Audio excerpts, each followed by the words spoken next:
1993 সালে সচিত্র ভোটার পরিচয় পত্রের দাবিতে মহাকরণ অভিযানের যে 13 জন শহীদ হয়েছিল সেই 13 জন শহীদের স্মরণে এবছর তৃণমূলের 33তম শহীদ দিবস আয়োজিত হচ্ছে ধর্মতলায়।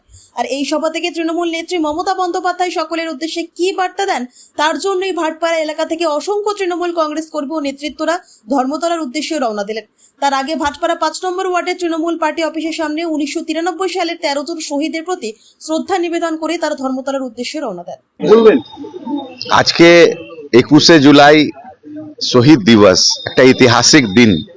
এই দিনেই মমতা ব্যানার্জির নেতৃত্বে পশ্চিমবঙ্গে গণতন্ত্রকে রক্ষা করার জন্য, পশ্চিমবঙ্গে মানুষকে তার ভোটাধিকার ফিরিয়ে দেওয়ার জন্য আন্দোলন হয়েছিল নো আইডেন্টিটি নো ভোট।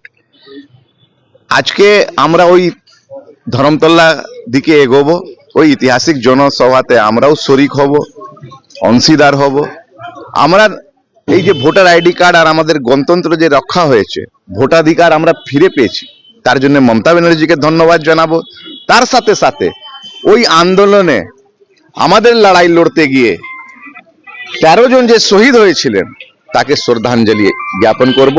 তার সাথে মমতা ব্যানার্জি যে নির্দেশ দেবে ওই নির্দেশকে আমরা গ্রাউন্ড লেভেলে এসে পালন করব। এই 13 জন শহীদের মধ্যে একজন আছে আমাদের কেশব বৈরাগী।